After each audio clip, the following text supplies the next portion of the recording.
I'm sitting at our small, cluttered kitchen table, stirring my tea absent-mindedly. It's been a rough day, or maybe it's just the pregnancy hormones making everything feel more intense. My name is Nora. I'm 32, working as a sports manager for a top American football team, and now, expecting. You'd think that'd be enough excitement for one lifetime, but no, there's always family drama to spice things up. Across from me is my husband, Mark. He's the kind of guy who you can always count on. Kind, understanding, and, let's be honest, easy on the eyes too. He's been my rock through everything, especially now, with the baby on the way. Nora, you okay? Mark asks, his brow furrowed with concern. His voice always has a way of sounding like a warm hug. Yeah, just thinking, I reply, trying to smile. Mark reaches across the table, taking my hand in his. Whatever it is, we'll handle it together, okay? I nod, feeling a little better. But the thought of facing his family again makes my stomach twist. They've never been my biggest fans. Mark's mom, Mrs. Thompson, is the type who smiles to your face but whispers behind your back. And then there's his sister, Laura. She's 2 years older than me, married with 2 kids, and she's made it her personal mission to make my life miserable. It started off as small jabs here and there, but ever since we announced the pregnancy, she's been relentless. Just yesterday, at the family dinner, she started again. So, still hanging around those football players all day? Laura asked, her voice dripping with fake sweetness. Mark jumped in before I could respond. Laura, cut it out. You know she's professional. Laura just laughed, a harsh, grating sound. I'm just saying, it's a lot of temptation, isn't it? All those fit, young guys? I clenched my fists under the table, trying to keep my cool. It's the same every time. She hints, insinuates things about me and my job, about my loyalty to Mark. It's exhausting. Mark's mom, sitting beside Laura, always chimes in with her own subtle digs. Well, we just want what's best for Mark, don't we? I remember looking at Mark, feeling a mix of gratitude and frustration. He's always there, standing up for me, but his family's words still sting. It's like they're waiting for me to slip up, to prove their point. Hey, Nora, Mark says, snapping me back to the present. You know none of what they say is true, right? I trust you, completely. I nod again, squeezing his hand. I know, it's just hard sometimes. Mark's face hardens slightly. I'll talk to them again. This needs to stop. I lean back in my chair, feeling the weight of the situation. Our little family is growing, and I can't help but wonder how this baby will change things. Will it bring us closer together, or drive a deeper wedge between us and his family? The day at work was long and tiring, typical for a Monday. My mind kept drifting to the family drama, making it hard to focus on the reports piling up on my desk. I let out a long sigh as I finally pushed back my chair, ready to head home. As I walked through the parking lot, I noticed my car had a flat tire. Great, just what I needed, I muttered to myself. Nora, need some help? It was Jake, one of the coaches. He's a giant of a man, always ready to lend a hand. I shook my head. No, I'll just call a tow truck. Thanks, though. Jake raised an eyebrow. That'll take ages. Let me give you a ride. It's no trouble. I hesitated, thinking about Laura's snide remarks. But it was getting late, and I really just wanted to get home. Okay, sure, thanks, Jake. The ride was quiet, mostly. Jake asked about the baby, and I found myself talking about the nursery we were setting up. He dropped me off with a friendly wave, and that was that. Or so I thought. The next day, things took a turn. I was in the kitchen, pouring myself some tea, when Mark walked in, his face like a thundercloud. "We need to talk," he said, his voice tight. I felt my stomach drop. "What's wrong?" He held up his phone, showing me a video. It was me, getting into Jake's car. The angle was creepy, like someone was spying. "My sister sent me this," Mark said, his jaw clenched. "She's saying stuff about you and Jake." I felt a flash of anger. "Are you kidding me? He just gave me a ride because of a flat tire." Mark ran a hand through his hair, frustrated. "I know, I believe you, but she's stirring things up, telling me to open my eyes and nonsense like that." I slammed my cup down, tea splashing over the rim. "This is ridiculous. She's been after me since day one, and now this?" Mark came over, putting his arms around me. I know. She's out of line. I'll handle it." I leaned into his embrace, feeling a mix of anger and helplessness. "Why can't she just leave us alone?" Mark sighed. "I wish I knew, but I'm on your side, always." I nodded, trying to calm down. "Thanks. I hate that she's doing this." We stood there for a moment, in the quiet of our kitchen, united against an unseen enemy. It was comforting, yet I couldn't shake the feeling that this was just the start of something bigger, something uglier. I pulled back, looking up at Mark. "We can't let her get to us. This is our family, our life. She's not going to ruin it." Mark nodded, determination in his eyes. "Absolutely, we're in this together." The days following the video incident felt like walking on eggshells. Every time my phone buzzed, my heart skipped a beat, half expecting another twisted message from Laura. It was like living under a microscope, with every move I made potentially being watched and judged. One evening, Mark and I were sitting in the living room, each lost in our own thoughts, when my phone pinged with a message. I glanced at it, and my heart sank. Another text from Laura, no doubt. "Anything important?" Mark asked, noticing my expression. "Just a reminder about the team's meeting tomorrow," I lied, not wanting to stir up more drama. I couldn't tell him that Laura had sent a snarky message about being careful around the players. Mark nodded, but I could tell he was still tense. "You know, maybe you should talk to your boss about Laura's behavior. It's getting out of hand." I shook my head.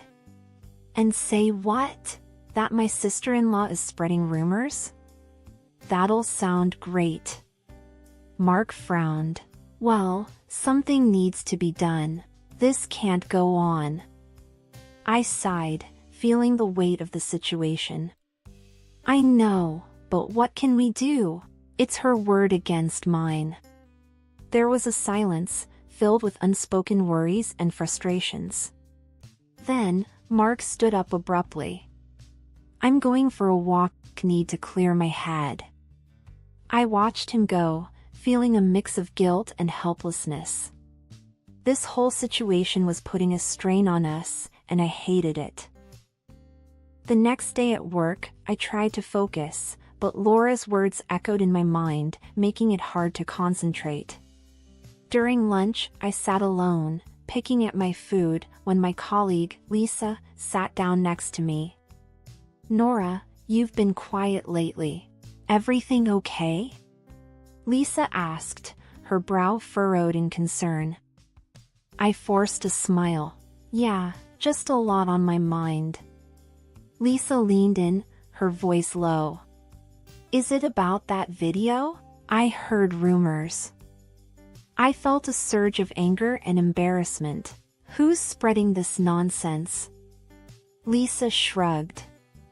I don't know, but it's around. You know how people talk. I put my fork down, my appetite gone. Great, just what I needed. Lisa put a reassuring hand on mine. Hey, we know you. Don't let idle gossip get to you. I nodded, but her words did little to ease my mind. The rumors, Laura's relentless jabs, it was all starting to take a toll on me. When I got home that day, Mark was already there, looking serious. We need to talk about Laura. I hung up my coat, bracing myself. What now? Mark hesitated. I think we should confront her, together. Show her we're united. I sighed, feeling a knot in my stomach. And then what? She's not going to stop, Mark. This is like a game to her. Mark's jaw tightened. Well, we can't just let her walk all over us. We have to stand up to her. I nodded, knowing he was right, but dreading the confrontation. Facing Laura meant opening ourselves up to more attacks, more scrutiny. But maybe Mark was right. Maybe standing up to her was the only way to end this. Okay, I said, trying to sound more confident than I felt. Let's do it. Let's confront her. Mark reached out, taking my hand. We're in this together, remember? I squeezed his hand, drawing strength from his support. Together, I echoed, knowing that whatever lay ahead, we'd face it side by side. The day of our son's celebration was a mix of joy and underlying tension. The house was filled with the laughter of friends and the coos of family members over our little bundle of joy. I tried to soak in the happiness, but part of me was on edge, waiting for the inevitable drama to unfold.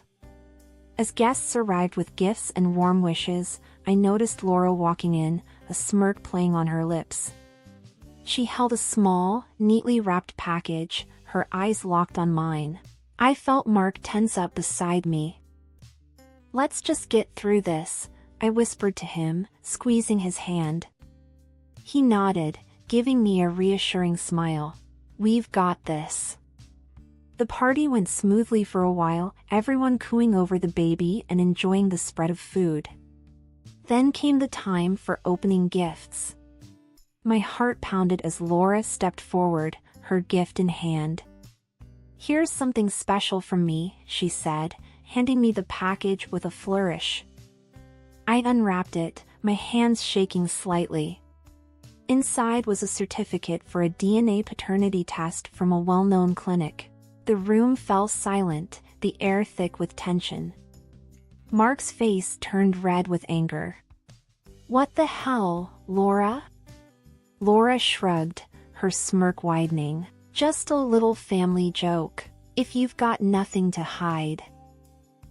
I felt a surge of anger and humiliation. Standing up, I faced her, my voice steady despite the turmoil inside. This isn't a joke, it's an insult.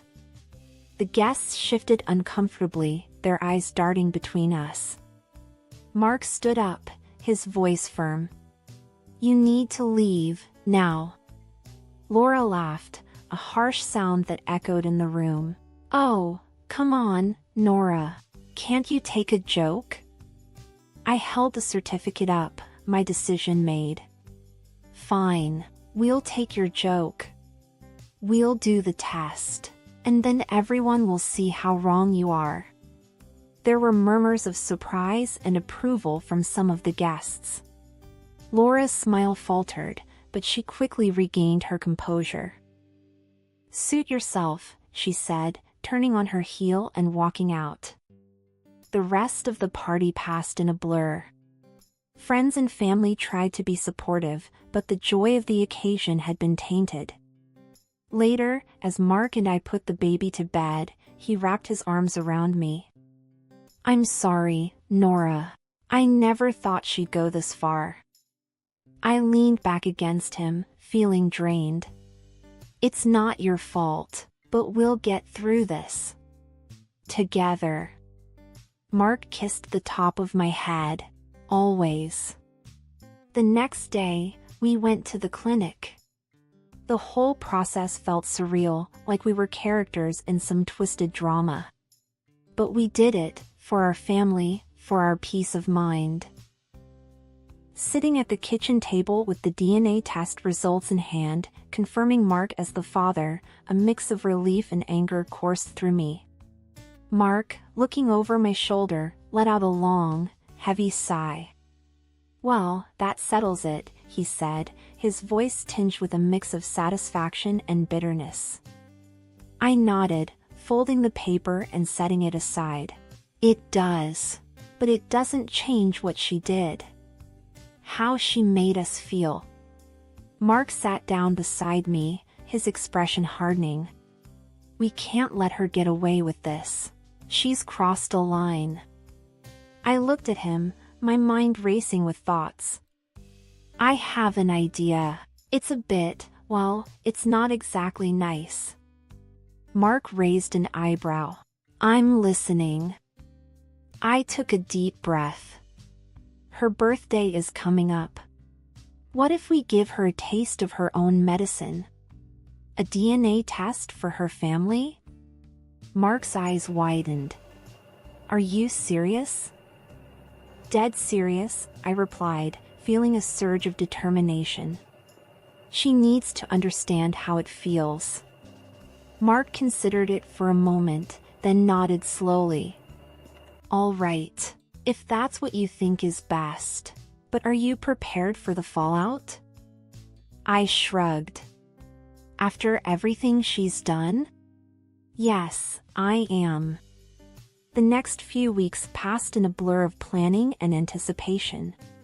Mark was supportive, though I could tell he was worried about how far this might go. But I was resolute. Laura had to learn her lesson. Finally, Laura's birthday arrived. We were at her house, a crowd of family and friends gathered to celebrate. I could feel the weight of the gift in my purse, a small box wrapped in bright paper. As we all gathered around for the gift giving, my heart pounded in my chest. Laura opened gifts from others, laughing and thanking them. Then it was our turn. I handed her the gift. "Happy birthday, Laura." She tore open the paper, her smile faltering as she saw what was inside. A DNA test kit, just like the one she had given us. Her smile vanished, replaced by a look of shock and anger. "What is this? Some kind of joke, Nora?" "No joke," I said, my voice firm. "Just returning the favor." The room fell silent, everyone looking at us. Laura's face turned red, then white. "This is sick," she hissed. "You're sick." I met her gaze, unflinching. "Now you know how it feels." Mark put a hand on my shoulder, a silent show of support. Laura looked around, her expression one of betrayal and humiliation. "This isn't over," she spat, before storming off. As we left the party, Mark squeezed my hand. "Are you okay?" I nodded, feeling a strange mix of triumph and unease. "I'm fine. It's just, I never thought I'd be capable of something like this." Mark pulled me into a hug. "She pushed us to this. Remember that." The aftermath of Laura's birthday party felt like the calm before a storm. Mark and I were at home, bracing ourselves for what was to come. "You think she'll actually do the test?" Mark asked, his voice laced with concern. I shrugged, stirring my coffee absent-mindedly. "I don't know, but I hope she realizes how her actions hurt others." It wasn't long before we got our answer. A few days later, Mark's phone buzzed with a message. He read it, his expression turning grim. "Laura did the test," he said, handing me the phone. The message was short and to the point, with a picture of the DNA test results attached. My heart skipped a beat as I looked at the results. They revealed that her husband was not the biological father of her children. Mark and I exchanged a look, a mix of shock and disbelief in our eyes. I didn't expect this, he stammered. I felt a knot in my stomach. Neither did I. The air in our living room was thick with tension, the kind you could cut with a knife. Laura stormed in, her face twisted in fury, with Mrs. Thompson, Mark's mom, in tow. Their unexpected arrival was like a storm breaking the uneasy calm that had settled in our house. What the hell do you think you were doing with that DNA test? Laura spat, her eyes blazing with anger. I stood my ground, feeling a surge of defiance. Exposing the truth, apparently. Something you should have thought about before spreading lies about me. Mrs. Thompson chimed in, her voice sharp. You've gone too far. This family doesn't need your kind of drama. I narrowed my eyes, my patience wearing thin. My kind of drama? Laura's been making my life hell since the day I married Mark. I just gave her a taste of her own medicine. Laura's face turned a shade redder. You're a homewrecker, Nora, that's what you are. Before I could retort, the front door swung open, and in walked Tom, Laura's husband. He looked like a man on the edge, his eyes darting between us. I can't believe you two. And my wife, my kids. His voice broke. I locked eyes with Laura, who was now visibly shaking. You want to tell him, or should I? Laura stammered, but no words came out. I turned to the TV and played the ace up my sleeve, a video from the stadium security. It showed Laura, clear as day, kissing an unknown man in the stands. Tom's face drained of color as he watched. That's my best friend, he whispered, disbelief etched on his face. Laura started to sob, her facade crumbling. Tom, it's not what it looks like. But Tom wasn't listening. He turned to me, his expression a mix of gratitude and pain. Thank you. I needed to see this. I shrugged, feeling a cold satisfaction. Don't thank me, thank Laura for her endless meddling. Mrs. Thompson stood there, speechless, her earlier reproach forgotten. The room was silent except for Laura's crying. Tom turned and walked out, his steps heavy with the weight of betrayal. Laura ran after him, her pleas falling on deaf ears. Mrs. Thompson followed them out in silence. As the door closed behind them, Mark wrapped his arms around me. You okay? I leaned into his embrace, feeling a complex mix of relief and regret. Yeah, it's finally over. The dust had settled in the wake of the scandal, leaving a silence that was both uneasy and reflective. Mark and I sat on our back porch, the evening air cool and comforting. Our son slept peacefully inside, oblivious to the turmoil that had recently engulfed our lives. Mark broke the silence, his voice tinged with a mix of sadness and resolve. I can't believe it's come to this. My sister, Tom's best friend, my family, all torn apart. I looked out into the fading light, feeling a weight in my chest. I know. Sometimes the truth hurts, Mark. It's not pretty, but it's necessary. Your sister's actions, her lies, they were like a poison in our family. Mark nodded slowly. I know. It's just hard to see it all fall apart. I reached out, taking his hand. We can rebuild, Mark. Not the same as before, maybe, but something stronger, something real. He squeezed my hand, a small smile breaking through his troubled expression. With you, I believe we can. We've weathered the storm together. We sat in silence for a moment, each lost in our own thoughts. Then Mark spoke up, his voice more determined. We need to start fresh, you, me, our son. We'll set new boundaries with my family. It's time to put our little family first. I nodded, feeling a sense of purpose amidst the chaos. I agree. It's time to move forward on our terms. As we stood up to go inside, Mark paused, looking at me with a newfound appreciation. You know, through all of this, you've been my rock. I can't thank you enough for standing by me. I smiled, feeling a warmth spread through me. Always, Mark. We're a team, remember? We walked back into the house, the light spilling out onto the porch, a beacon in the darkness. Inside, our son slept peacefully, a reminder of the love and hope that still remained.